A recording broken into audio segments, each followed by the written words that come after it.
Маша и медведь. Русская народная сказка. Жили-были дедушка да бабушка. Была у них внучка Машенька.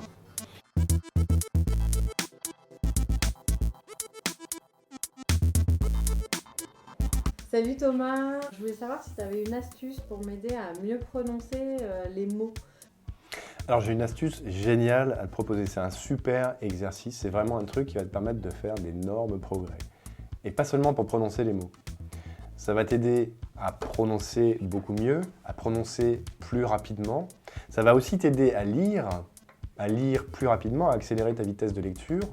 Ça va t'aider à appréhender la langue beaucoup mieux et à t'en servir dès la première minute. C'est vraiment un exercice génial. Alors, il y a d'autres avantages encore à cet exercice-là, j'ai pas tout dit. Je vais y venir, je vais t'expliquer exactement comment faire, pas après pas. Et tu vas voir que c'est très simple à faire. Ça peut aussi être assez amusant d'ailleurs. Et puis tu sentiras assez vite les effets si tu le fais encore une fois régulièrement. Il y a un autre avantage dont je n'ai pas parlé, c'est que ça permet d'activer la mémorisation beaucoup plus simplement que quand on fait un apprentissage un peu passif. Passif, c'est si tu lis des choses, si tu regardes des mots, bon, tu vas les lire dans ta tête, mais ça sera passif. Là, c'est une méthode active. Et dans la méthode active, tu vas lier ta mémoire visuelle, ta mémoire auditive et ta mémoire sensorielle, on peut dire, puisque tu vas prononcer les choses tout de suite en les regardant, tu vas t'entendre et tu vas lier tes trois types de mémoire pour finalement faire qu'elles s'entraident les unes les autres et ça va vraiment faciliter ta mémorisation sans faire plus d'efforts. Donc contrairement au passif, le fait d'être active en lisant à voix haute, du coup ça m'aide à mieux mémoriser. Alors l'apprentissage actif est beaucoup plus efficace, bien sûr, pour cette raison-là en particulier, parce que toi tu es plus impliqué dans le truc, donc tu es acteur aussi, tu le vis réellement et tu n'es pas juste en train de le penser, tu le vis réellement. Donc c'est beaucoup plus fort, ton corps s'en souvient mieux en fait, ton corps, ton esprit, ta tête, ton cerveau, etc.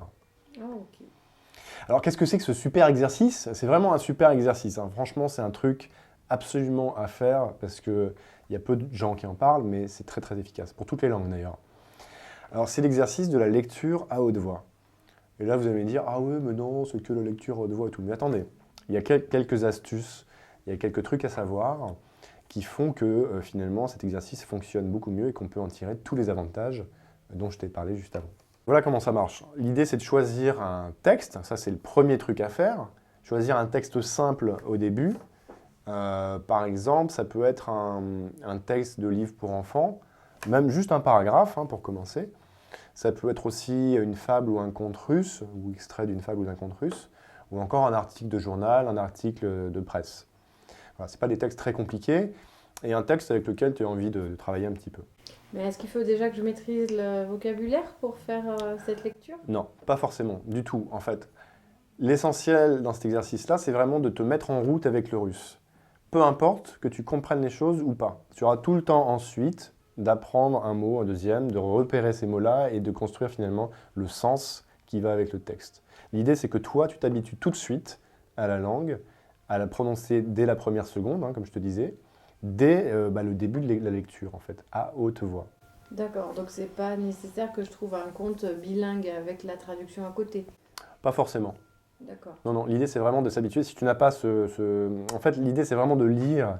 Si tu t'intéresses plus à la traduction, tu vas moins te concentrer sur la lecture et du coup tu seras moins dans cet exercice qui finalement perdra un peu de son intérêt. Ok, ouais, donc on est vraiment sur la gymnastique dans la bouche, de la prononciation des sonorités, de m'habituer à m'entendre dire des nouvelles syllabes, des nouvelles... Exactement, c'est très très important parce que si tu t'habitues à la langue dès le début, tu n'auras aucun mal à t'en servir le jour où tu seras avec des Russes devant toi ou en Russie. Il y a beaucoup de gens qui apprennent beaucoup de choses et qui n'ont pas la pratique, qui se disent « je vais pratiquer plus tard ». Le problème que rencontrent ces gens, c'est qu'ils connaissent beaucoup de choses, mais le jour où ils ont un Russe devant eux, ils sont incapables de prononcer une phrase ou un mot. Ou alors un ou deux mots, mais très peu de choses par rapport à tout ce qu'ils ont appris en fait.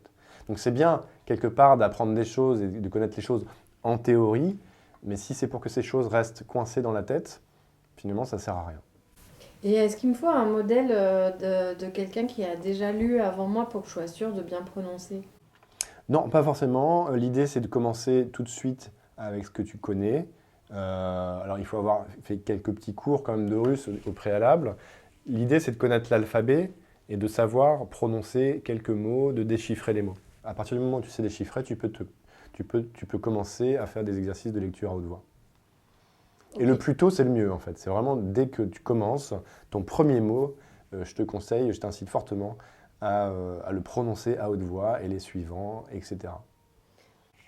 Une fois que tu seras habitué à ton texte, eh bien, il sera temps de changer de texte pour un texte un petit peu plus élaboré, et ainsi de suite, comme ça tu vas pouvoir continuer. Et alors Thomas, est-ce que tu as, je sais pas, un conseil à me donner sur comment bien réaliser cet exercice Alors il y a un truc qui est très important pour faire cet exercice dans les meilleures conditions et dans juste de bonnes conditions, il faut absolument que tu trouves un endroit calme, un endroit où tu ne seras pas dérangé, où personne ne viendra te déranger.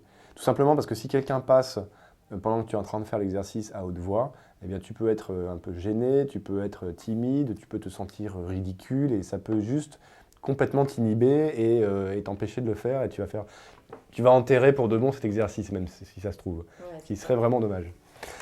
Donc pour éviter ça, un endroit calme c'est très important.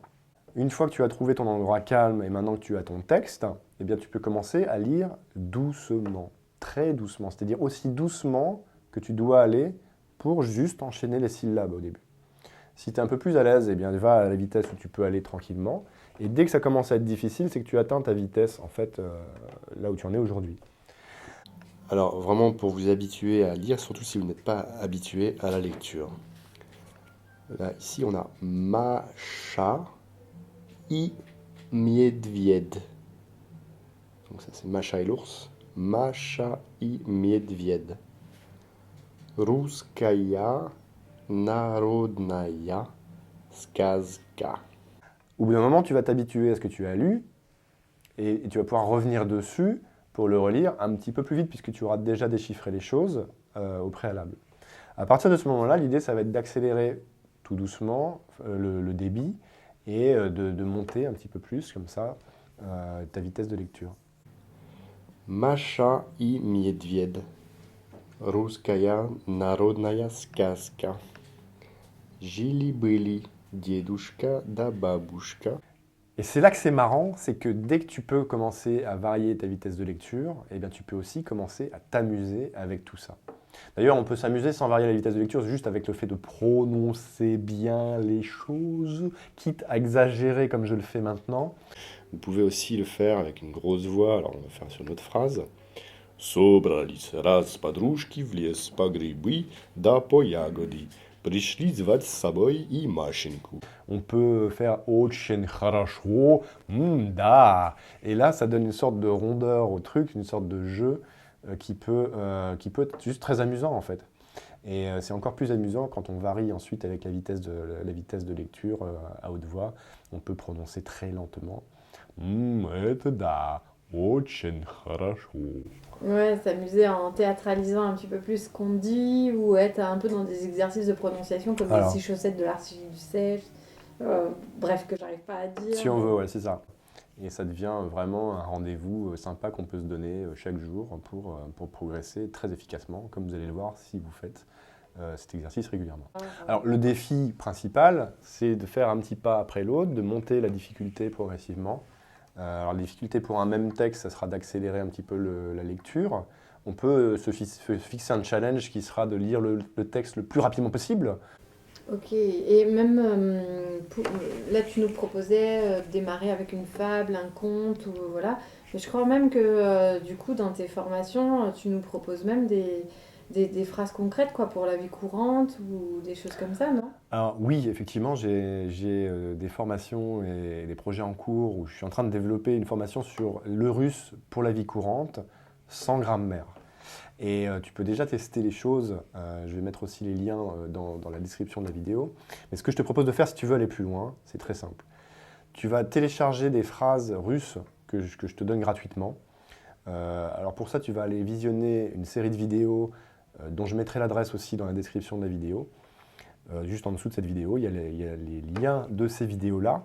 Dans ces vidéos où tu vas déjà apprendre des situations de la vie courante, tu pourras télécharger un bonus à chaque vidéo avec plein de phrases en russe sur ces situations de la vie courante.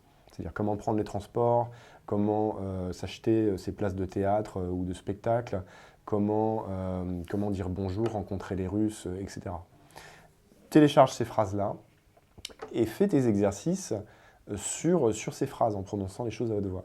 Comme ça, non seulement tu vas faire l'exercice dont on a déjà parlé un petit peu en détail, mais en plus, tu seras concentré sur des phrases de la vie courante qui s'utilisent tous les jours. Donc quand tu fais ça, c'est vraiment du 100% utile en fait. Merci Et beaucoup. tu vas voir que tous les avantages que je t'ai décrits au début de la vidéo, vous pouvez les relire ou les réécouter, tu vas les trouver au rendez-vous si tu pratiques ça régulièrement, à partir de 3 ou 4 fois par semaine. Si tu peux le faire tous les jours, c'est encore mieux, ça ira encore plus vite. Mais vraiment, c'est un super exercice. Donc voilà, merci d'avoir suivi cette vidéo. Comme d'habitude, abonnez-vous à la chaîne si vous voulez recevoir les suivantes et puis profiter de mes prochains conseils. J'espère que ça vous est utile. Je vous donne rendez-vous dans les commentaires pour me dire ce que vous avez pensé de tout ça. Puis revenez aussi pour me dire si ça a fonctionné ou pas pour vous, si ça vous gêne, qu'est-ce qui vous empêche d'avancer et je vous répondrai avec grand plaisir. Cliquez sur j'aime comme d'habitude et partagez-la autour de vous pour en faire profiter un maximum de monde. Et je vous remercie, à très bientôt.